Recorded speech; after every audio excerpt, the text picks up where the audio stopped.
తెలంగాణ రాష్ట్రంలో మిగిలిపోయినటువంటి ఒకే ఒక ఉద్యమం బీసీ ఉద్యమం ఒకటే.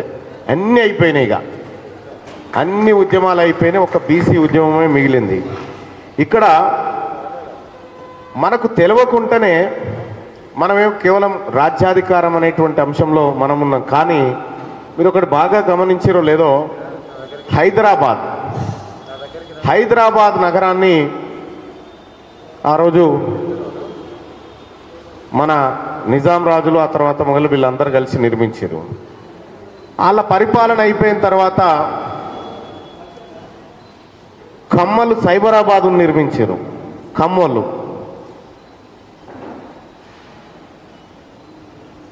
దొరలు వచ్చి రాచకొండ నిర్మించారు. రాచకొండ అయిపోయింది, సైబరాబాద్ కమ్మోళ్ళు నిర్మించారు. ఇప్పుడు కొత్తగోటి ముచ్చేర్లు వస్తుంది. మళ్ళా మీరు కొంచెం డెప్త్కి పోతే మీకు అర్థమవుతుంది ఏం నిర్మాణాలు జరుగుతూ ఉన్నాయి, వీటి చుట్టూ వాటి ఆకాంక్షలు ఏంటి, ఆ నగరాలను చూస్తే మనకేం గుర్తొస్తుంది అనేది మనం అర్థం చేసుకోవాల్సినటువంటి అంశం. సరే, వాటిని ఎందుకోసం నిర్మిస్తారు ఏం కథ అనేది తర్వాత మాట్లాడుకుందాం, తర్వాత చర్చించుకుందాం. కానీ ఇవాళ ఇంత పెద్ద నగరంలో కనీసం పార్టీకి ఆఫీస్ లేకపోతే కొండా లక్ష్మణ్ బాపూజీ గారు అలా బీఆర్ఎస్ పార్టీకి, ఇప్పుడున్న బీఆర్ఎస్ పార్టీకి స్థలాన్ని ఇచ్చిండు, తన ఇంటిని ఇచ్చిండు, తద్వారా జీవితం అంతా త్యాగం చేశాడు. ఇవాళ ఆయన అంతరాత్మ ప్రతీక అయినటువంటి ఈ భవనంలో నేను మాట్లాడడం నిజంగా అదృష్టంగా భావిస్తా ఉన్నా. సరే, ఒక టాపిక్ చెప్దాం అనుకున్నా కానీ ఇప్పుడు లేని పంచాది ఎందుకని ఆగిన, వద్దులే, అది చెప్తా, సమయం వచ్చినప్పుడు చెప్తా. నేను ఇక్కడికి పార్టీ మనిషిగానైతే రాలేదు, పక్కా బీసీ మనిషిగానే వచ్చిన, పార్టీ మనిషిగా అయితే రాలే. ఇక ప్రస్తుతం తెలంగాణ రాష్ట్రంలో 100కు 100% నేను చెప్పిన కులగణన చేయడం, బీసీల రిజర్వేషన్లు పెంచడం కాంగ్రెస్ పార్టీ తరఫున నాది బాధ్యత అని చెప్పిన. మిగతా పార్టీల నుంచి ఆ పార్టీ నాయకులు బాధ్యత వహిస్తే కమిట్మెంట్గా మనం భావించవచ్చు అది. కానీ కేవలం బీసీలను చూపెట్టి మేము పదవులు వాడుకుంటే మమ్మల్ని మించిన దుర్మార్గుడు లేడు ఇంకోడు. ఇవాళ నేను అధికార పక్షంలో ఉన్నప్పటికీ కూడా నా వాదం బీసీ వాదమే అని చెప్తా ఉన్నా, నా ఆలోచన బీసీ ఆలోచన అని చెప్తా ఉన్నా, పదే పదే చెప్తా ఉన్నా. ఈ మాట చెప్పిన తర్వాత చాలా ఏళ్ళు చాలామంది మన బీసీ నాయకుల దిక్కు చూసినాయి, మీరు చెప్పరా ఈ మాట అని, వాళ్ళ దిక్కు చూసినాయి. కానీ వాళ్ళు చెప్పే పరిస్థితులు లేరు. ఇవాళ అనివార్యంగా కేసీఆర్ గారు వాళ్ళ పార్టీ నాయకులకు చెప్పిండు, బీసీలంతా కూర్చొని సమావేశం పెట్టుకోరాదురు మన పార్టీలా అని ఆయన చెప్పిండు. ఇటు Bharatiya Janata party RSS okay కులగణన చేస్తే ఇబ్బంది ఏం లేదనేటువంటి మాట ఆర్ఎస్ఎస్ మాట్లాడుతూ ఉంది. కానీ ఆ పార్టీలో ఉన్నటువంటి అధ్యక్షులు మేము కులగణనకు ఓకే అని ఇప్పటిదాకా స్టేట్మెంట్ వచ్చిందా? రాలే, స్టేట్మెంట్ రాలే. ఇప్పుడు తీన్మార్ మల్లన్న చెప్పినట్టుగా నాది జిమ్మెదారి అని ఈటెల రాజేందర్ అన్న చెప్పలేడు. ఎందుకంటే తీన్మార్ మల్లన్నకు బీసీల ప్రయోజనాలకే మొదటి ప్రాధాన్యత అయి ఉంటుంది. నాకు ఈ పదవులు ఇవన్నీ పెద్ద ఐ డోంట్ కేర్, నాకు పెద్ద లెక్క కూడా కాదు, నేను పెద్దగా వాటిని పట్టుకొని ఊరేగేటోని అంతకంటే కాదు. ఇవాళ బీసీల కోసం పూర్తి స్థాయిలో పనిచేస్తా అని రాజ్యసభ పదవిని ఇట్లా రాశాడ బారేసి వచ్చిండు ఆర్ కృష్ణన్న. ఇంకా బీసీల్లో ఉన్నటువంటి కొంతమంది నాయకులు మారాలి, ఇంకా బీసీలో ఉన్న కొంతమంది నాయకులు మారాల్సి ఉంటుంది. ఎందుకు మారాలంటే ఇంకా నాటకాలు ఆడుతూ ఉన్నారు, మేము నాటకాలు గమనిస్తూనే ఉన్నారు ప్రజలంతా. ఇక్కడ కొండా లక్ష్మణ్ బాపూజీ ఆత్మ ఈ తెలంగాణ మీద తిరుగుతూ ఉన్నది, చాకలి ఐలమ్మ ఆత్మ ఈ తెలంగాణ మీద తిరుగుతూ ఉన్నది. కొమరం భీం ఆత్మ ఈ తెలంగాణ మీద తిరుగుతూ ఉన్నది. మీరు బలగం సినిమా చూసిరా మీరందరూ? బలగం సినిమాలో ఆఖరికి కాకి పిండం ముట్టుకోదు. ఎందుకు ముట్టుకోదు? వీళ్ళంతా కలిసి లేరని పిండం ముట్టుకోలే.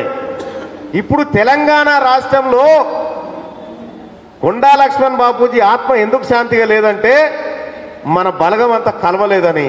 ఇప్పుడు బలగం సినిమా లాస్ట్ క్లైమాక్స్కి వచ్చింది. మనమంతా కలిసే టైం ఆసన్నమైంది, బీసీలమంతా కలిసే సమయం ఆసన్నమైంది. నేను అందుకే చాలాసార్లు కూడా వివిధ కులాల గురించి చాలాసార్లు ప్రత్యేకంగా చెప్పిన. ఎందుకు చెప్పినా అది ఉత్తగానే చెప్పలే, ఈ రోజు కాదు, నేను చాలా రోజుల నుంచి మాట చెప్పుకుంటూ వస్తా ఉన్నా. ఇవాళ ఏదో తీన్మార్ మల్లన్న ఎమ్మెల్సీ అయిందనో ఇంకోటి అయిందనో కాదు, ఫస్ట్ నుంచి కూడా ఈ జాతుల గురించి ప్రస్తావించుకుంటూ వస్తూనే ఉన్నా. ఎందుకంటే ఈ రోజు తేవడం కోసం చేసిన ప్రయత్నం అదంతా ఈ రోజు ఎప్పుడో ఒకసారి వస్తుంది. ఈ రోజులో మనమంతా భాగస్వాములు కావాలని చేసినటువంటి కార్యక్రమం ఇదంతా. సోదరులారా, తెలంగాణ రాష్ట్రంలో మీరు రాసి పెట్టుకోండి, ఇప్పుడు కూడా చెప్తా ఉన్నా, చివరి ఓసీ ముఖ్యమంత్రి రేవంత్ రెడ్డిగా, చివరి ఓసీ ముఖ్యమంత్రి. ఆ తర్వాత ఖచ్చితంగా ఇది బీసీల రాజ్యమే, బీసీల కోసమే రాజ్యం ఉంటుంది. ఇది బీసీ ముఖ్యమంత్రులకి పక్కకున్న కర్ణాటక కాడ ఎంతమంది ఓసీ ఎమ్మెల్యేలు ఉన్నారు? ఎరికేనా? మా రాములన్న చెప్పాలి, ఎంతమంది ఉన్నారన్న? పక్కకున్నటువంటి తమిళనాడులో ఓసీ ఎమ్మెల్యేలు నలుగురే. ఆడ వాళ్ళకి టికెట్ ఇచ్చినోడే లేడు, ఏ ఎస్సీ లేకపోయాను. మొత్తం బీసీలే నిండిపోయి ఉంటారు, ఎస్సీ ఎస్టీ బీసీలు. ఇగో ఈ పరిస్థితి వస్తుంది. ఇవాళ మహిళా బిల్లు విషయంలో సోదరుమని చాలా మంది మాట్లాడుతూ ఉన్నారు. మహిళలకు సంబంధించి 33% రిజర్వేషన్ తీసుకొస్తే అందులో బీసీ మహిళకు హక్కు లేదు కదా. బీసీ మహిళలకు హక్కులు లేవు, మరి బీసీ మహిళ సంగతి ఏంది? రేపు పొద్దుగాల 33% వస్తే ఎవరు వస్తారు మళ్ళా? సునీత వెంకటరామిరెడ్డి, సుజాత నర్సిరెడ్డి, ఇయే కదా వచ్చేటి, అన్నీ ఇలాంటి పేర్లే కదా వచ్చేటి. మరి మన బీసీ మహిళలేవి? మన బీసీ మహిళలకు రేపు పొద్దుగాల మన మహిళలు వాళ్ళు మహిళలే కాకుండా పోతారన్నట్టు రేపటి ఎన్నికల్లో. అందుకోసమే మన వాటా ఏందో తేలాల్సిందే, మన సోదరి మనల వాటా తేలాల్సిందే. రేపు పొద్దుగాల 33% రిజర్వేషన్ బీసీ మహిళలకు కూడా అందులో వాటా ఉండాలి. ఆ వాటా ఇచ్చేటువంటి దమ్ము ధైర్యం ఈ రాజకీయ పార్టీలకు ఉన్నాయా?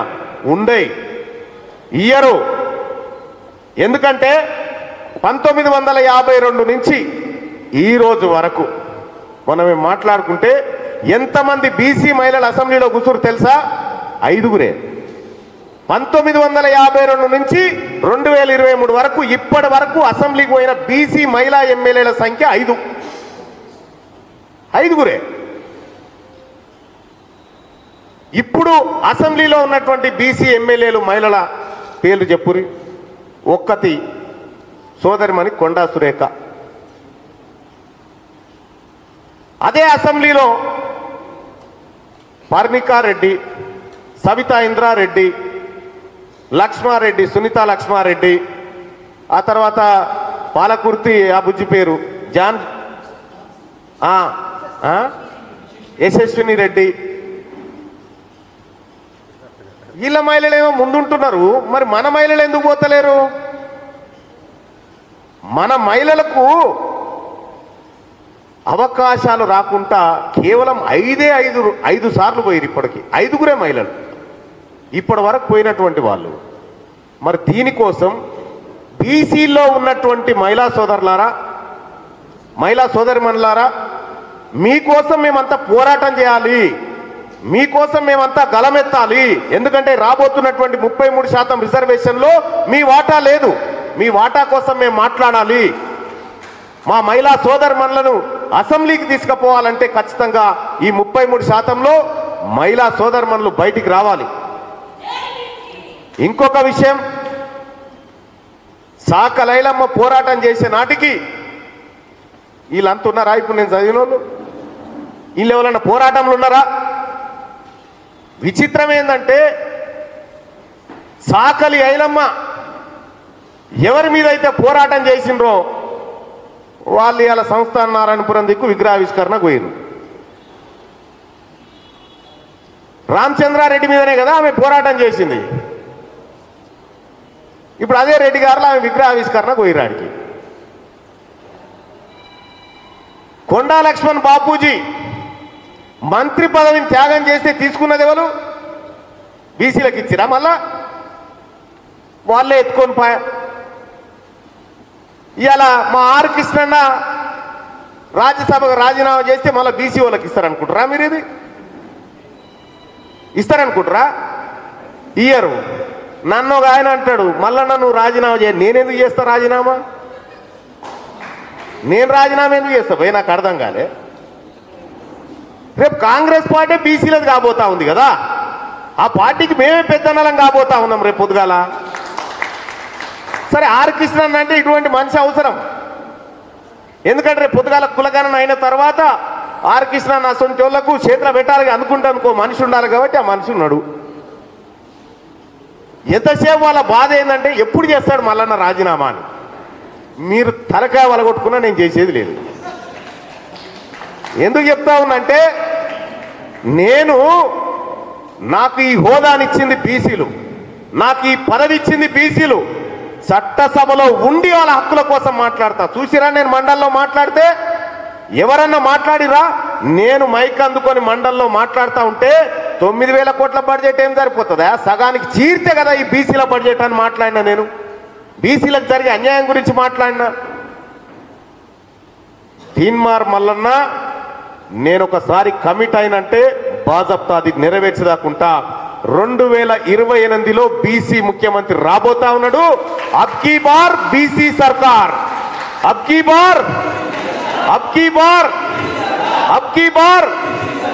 ఈ బీసీ సర్కార్లో దాదాపుగా 50 మంది మహిళలు వాళ్ళకు రిజర్వేషన్ రూపంలో వస్తే 153 పెరిగితే 50 మంది మహిళలు వస్తే అందులో కనీసం 33 మంది మహిళలు బీసీల నుంచి ఉండాల్సినటువంటి అవసరం ఉంది. ఆ మహిళా సోదరుమణులు కూడా రాజకీయంగా మరింత ముందుకు రావాలని చెప్పి మేము రిక్వెస్ట్ చేస్తా ఉన్నాం. అలాగే ఇప్పటి వరకు అసెంబ్లీ ఏడుందో తెలియకుండా బతుకుతున్న కులాలే 106 107 ఉన్నాయి. అసెంబ్లీ ఏడుందో కూడా తెలియదు వాళ్ళకు. మన బీసీలనే అసలు అసెంబ్లీ ఏడుందో తెలియదు వాళ్ళకు, అది ఏందో కూడా తెలియదు. కానీ ఇవాళ తెలంగాణ రాష్ట్రంలో వెలమల జనాభా ఎంత? కేవలం 1,02,400 చిల్లర ఉన్నారు వెలమల జనాభా. ఈ వెలమలు ఇప్పుడున్నటువంటి ప్రస్తుత అసెంబ్లీలో 13-14 మంది ఉన్నారు ఎమ్మెల్యేలు. తెలంగాణ రాష్ట్రంలో బాలసంతోల గుడిసెల కంటే వెలుమోళ్ళ ఇండ్లు తక్కువన్నాయి, గంగిరెద్దుల ఇండ్ల కంటే తక్కువన్నాయి. కానీ వాళ్ళు 14 మంది ఆడ కూర్చున్నారు. వీళ్ళేమో మనం ఇవి ఆడుకుంటా కూర్చున్నాం. మనమేమో బొడ్రాయి చుట్టూ తిరుగుతున్నాం, వాళ్ళు అసెంబ్లీ చుట్టూ తిరుగుతున్నారు. ఇదే తేడా. అందుకోసమే రాజకీయంగా మన వర్గాల్లో చైతన్యం రావాల్సినటువంటి అవసరం ఉంది. ప్రజలైతే తయారున్నారు. నాకు అందిన ఫీడ్బ్యాక్ ప్రకారం అతి త్వరలో ఒక మహా ఉద్యమం, బీసీ ఉద్యమం పుట్టబోతా ఉంది ఈ తెలంగాణ గడ్డ మీద. ఈ తెలంగాణకు ప్రతి 10 ఏళ్లకు ఉద్యమాన్ని పుట్టించే శక్తి ఉంటుంది. ప్రతి 10 ఏళ్లకు ఉద్యమాన్ని పుట్టించే శక్తి తెలంగాణకు ఉంది. అతి త్వరలో భారీ ఉద్యమం పుట్టబోతా ఉన్నది ఈ బీసీ ఉద్యమం. ఈ ఉద్యమంలో మొదటగా కాలిబూడిదయ్యేది ఎవరు? లేదు, బీసీల పేరు చెప్పుకొని తిరిగే దొంగలు కాలిబూడిదవుతారు. ఫస్ట్ బీసీలమని చెప్పి బీసీల ముసుగేసుకొని వాళ్ళకు వంత వాడితే మీరు ఎప్పుడైనా చూసిరో ఏమో. నేను ఎక్కడన్నా కూర్చుంటే, నేను ఒకసారి సెక్రటేరియట్ పోయినా, ముఖ్యమంత్రి గారిని కలవడానికి పోయినా. కూర్చుంటే ఒక ఆయన వచ్చిండు, ఓ రెడ్డి గారు వస్తే వీళ్ళందరూ ఎమ్మెల్యేలు అంతా లేచి ఆయనకు నమస్తే పెడుతురు. నాకెందుకు అర్థం కాదు ఈ లేచుడు ఎందుకు అని. నేను మంచిగా కాలు మీద కాలు వేసుకొని కాఫీ తాగుకుంటా కూర్చున్నా. ఆయన నన్ను చూస్తూ ఉంటే ఏం సంగతి కూర్చోకపోయినా నువ్వు కూడా అని నేను అన్నా ఆయనని. అంటే తీన్మార్ మల్లన్నకు రెస్పెక్ట్ ఇస్తలేడంటే ఏమి ఇవ్వాలి రెస్పెక్ట్ అంటున్నా. 70 ఏళ్ళ సంది ఇచ్చే ఉన్నాం కదా, ఇప్పుడు తీసుకుంటాం ఇక రెస్పెక్ట్ ఇచ్చుడు లేదని చెప్పిన. అంటే కేవలం మనల్ని ఎట్లా అంటే వాళ్ళు ఏదో పెద్దగా అయినట్టుగా ఎంతరవై ఇంత పిడికెడు మంది మీరు, ఈ బీసీల ముందు పిడికెడు మంది మీరు, ఈ పిడికెడు మంది ఇంతమందిని శాసిస్తా అంటే చూస్తూ కూర్చుంటాం. తీన్మార్ మల్లన్న చెప్తున్న మాట ఒకటి గుర్తుపెట్టుకోండి, ఈ తెలంగాణ రాష్ట్రంలో ఈ బీసీల ఓట్లు లేకపోతే కనీసం మీరు వార్డు మెంబర్ అని అవుతారా? ఒక్కడన్నా వార్డు మెంబర్ గెలుస్తారా? వార్డు మెంబర్ కూడా గెలవలేరు మీరు. నేను ప్రతిరోజు ఒక నియోజకవర్గం లెక్క తీసి బయట పెడతా ఉన్నా. ఇలా హుజూర్ నగర్ కాన్స్టిట్యున్సీ కోసం పెట్టిన. హుజూర్ నగర్ కాన్స్టిట్యున్సీలో 5 సార్లు అసెంబ్లీ ఎన్నికలైతే 5 సార్లు రెడ్లే ఎమ్మెల్యేలు అయ్యారు. హుజూర్ నగర్ నియోజకవర్గంలో 7 మండలాలు ఉంటే 4 అన్రిజర్వ్డ్ ఉంటే 4కి 4 జెడ్పీటీసీలు రెడ్డిలే, అసలు బీసీ జెడ్పీటీసీ లేడు ఆడ. ఇది ఇట్లా జరుగుతూ ఉంటే మరోవైపు ఈడబ్ల్యూఎస్ పంచాయతీ, ఈడబ్ల్యూఎస్ కోటాలో వాళ్ళు ఎంత శాతం ఉన్నారు? మొత్తం తెలంగాణ రాష్ట్రంలో ఓసీల జనాభా 6.98%. 6.98% ఉన్నటువంటి ఓసీలకు 10% ఈడబ్ల్యూఎస్ కోటా అమలు చేస్తూ ఈ పద్మశాలి బిడ్డలది, ఈ ముదిరాజు బిడ్డలది, ఈ గౌడ బిడ్డలది, ఈ బీసీఏ బిడ్డలది అందరి నోటికాడు బుక్కెత్తుకపోయి ఇప్పుడు వాళ్ళకు పంచి పెడతా ఉన్నారు. ఇక్కడ రెడ్డోల పిల్లగానికి 250 మార్కులు వచ్చిన సీట్ వస్తుంది, మన బిడ్డలకు 300 మార్కులు వచ్చిన సీట్ వస్తలేదు. దొంగతనంగా ఎత్తుకపోయి ఎవరి సొమ్ము ఎవరు దీన్ని బతా ఉన్నాడు? ఇలా ఎవరి సొమ్ము మీద ఒక ఆయన అంటాడు బీసీలను ఆదుకుంటా. నువ్వేంది ఆదుకునే లొటపీసు? నువ్వు ఆదుకునేదేంది? బీసీలకు ఆ దమ్ము లేదా? ఎవరి సొమ్ముతో ఏం నడుస్తా ఉంది తెలంగాణ రాష్ట్రంలో? 2,91,000 కోట్ల బడ్జెట్లో 9,000 కోట్లు పెట్టరు, ఇచ్చేదంటే 9,000 కోట్లట. నేను ఒక మాట చెప్పినారే, మీరైతే బీసీలకు ఏం చేస్తారో తెలియదు, ఏమి ఇవ్వమంటే ఇస్తలేరుగా, మేము ఎంత కట్టానో అప్పు చెప్పుర్రా భయ్ అని చెప్పిన. అప్పు ఎంత బాకినామో అని చెప్పని చెప్పి అడిగిన. ఇక్కడ మొన్న అమృత్ స్కీమ్ టెండర్లు అయినాయా? అమృత్ స్కీమ్ టెండర్లు అయితే 3,561 కోట్ల రూపాయలు పెట్టిరు. పెడితే పంచుకుంది ఒకటి పొంగులేటి శ్రీనివాసరెడ్డి పంచుకుండు, అందులో 1,100 కోట్లు, ఇంకోటి మెగా కృష్ణారెడ్డి, ఇంకో రెడ్డి, ముగ్గురు పంచుకురు 3,000 చిల్లర కోట్లు. ఎక్కడి నుంచే ఆ పైసల కథ ఏంటంటే మన బీసీల నెత్తి మీద 1,924 రూపాయలు 26 పైసలు చొప్పున అప్పు చేసి పంచుకురు వాళ్ళు. ఎవడు కట్టాలంటే మనమే కట్టాలి. పంచుకుంది వాళ్ళు. బీసీ కాంట్రాక్టర్ లేడు, బీసీలకు సంబంధించిన పరిపాలకులు లేడు, ఎవరు లేడు. కేవలం పంచుక తింటందుకు ఇవాళ తెలంగాణ రాష్ట్రంలో సంపదనంతా సంతోషపడే కూర్చోండి, పంచుక తినడం కోసం తెలంగాణ రాష్ట్రంలో దొంగల ముఠా తయారైపోయింది. ఏమంటారు?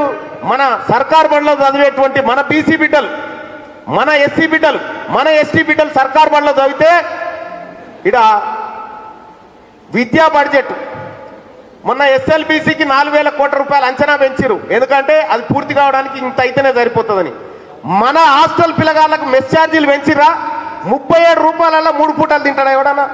37 రూపాయలలో 3 పూటలు తింటారా? మీ పిల్లలు తింటుర్రా? మన పిల్లలకు స్కాలర్షిప్స్ ఇచ్చే కాడ అంచనాలు పెరిగాయి, మన పిల్లలకు మంచి దవాఖాన కట్టే కాడ అంచనాలు పెరిగాయి, మన జీవితాలు మార్చే కాడ అంచనాలు పెరిగాయి. కానీ కాంట్రాక్టర్లు పంచక తినే కాడ మాత్రం అంచనాలు పెరిగి ఇలా 670 కోట్లతో కావాల్సిన సెక్రటేరియట్ 1,100 కోట్లతో అవుతుంది. ఈ అంచనాలు పెంచి పంచుకునేటువంటి దోపిడి దొంగల కార్యక్రమం. ఈ దోపిడి, మీ అణిచివేత, మీ అరాచకాలన్నీ రికార్డ్ అయినాయి కాబట్టే ఈ అరాచకాన్ని సహించలేకనే ఇలా బీసీ సమాజం అంతా గొంతెత్తుతా ఉంది. నా వాటా ఏందో నాకు కావాలని చెప్పి నినదిస్తా ఉంది ఇలా బీసీ సమాజం అంతా. మన బీసీలో కూడా మనకు ప్రేమ జాలి ఎక్కువ, దయగల గుణం బీసీలది. ఎట్లా? రెడ్డి గారు వచ్చే 500 రూపాయలు క్వార్టర్ సీసన్ ఇచ్చే మనకు ఇయంగానే తీసుకుంటుంది. ఇదే 500 రూపాయలు క్వార్టర్ సీసా తీసుకుపోయి ఆ రెడ్డి గారి ఇంటికాడ ఓటు కొనుక్కరాపో చూద్దాం, అమ్ముతారా వాళ్ళు? మేము ఓటు అమ్ముతా అమరా అంటారు.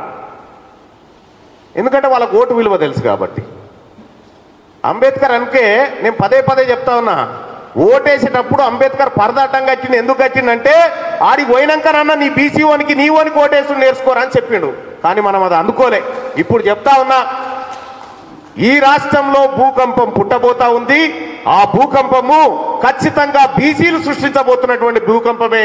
ఇక్కడ బీసీలో ఉన్నటువంటి రాజకీయ నాయకులకు కూడా చెప్తా ఉన్నా, డ్రామాలు బంద్ చేసి సప్పుడు యొక్క ఈ బీసీలు పిలుస్తా ఉన్నారు, ఈ జాతి పిలుస్తా ఉంది, ఈ ప్రజా సంఘాలు పిలుస్తా ఉన్నాయి, ఈ నేతలంతా పిలుస్తా ఉన్నారు. వచ్చి వీళ్ళ మధ్యలో నిలబడి వాళ్ళకు మద్దతుగా నిలబడు, లేకపోతే ఈ చరిత్ర క్షమించదు. మళ్ళా జన్మ లేదు. ఉందా? పోయిన జన్మలో ఏమన్నా నీడు ఉన్నారా? హుసూరాయిన్లా ఉన్న జన్మల్ని ఏదైనా చేసిపోవాలి ఈ ప్రజల కోసం. అందుకోసమే కమిటెడ్గా మహా అయితే పోయేది ఏం లేదు భాయ్ సాబ్. మీరు అనుకుంటారేమో, నేను వచ్చేసారి చెప్తా ఉన్నా, ఒకవేళ తీన్మార్ మల్లన్న మళ్ళా ఎన్నికల్లో నిలబడితే దయచేసి ఈ రెడ్డోళ్ళు ఓసీలు నాకు ఓటేయకురి, నాకు ఓటేయకురి. ఈసారి నా బీసీలు సరిపోతారు నాకు, ఇంకా నా వాళ్ళే సరిపోగా మిగులుతాయి, సరిపోగా మిగులుతాయి. మీరు ఈ మాట చెప్పురి, మీరు ఓటేయకురు అని చెప్పురు చూద్దామిగా. కాబట్టి ఇంత మంచి కార్యక్రమాన్ని ఈ భవన్లో నిర్వహించినటువంటి నిర్వాహకులకు ధన్యవాదాలు తెలియజేస్తూ, ఎక్కడ ఏ చోట బీసీల వాయిస్ వినిపించినా ఖచ్చితంగా తీన్మార్ మల్లన్న అక్కడ ఉంటాడు, ఆ ప్రజల పక్షాన పోరాటం చేస్తాడు. ఖచ్చితంగా అబ్కీ బార్ థ్యాంక్ యూ. ధన్యవాదాలు తీన్మార్ అన్న గారికి.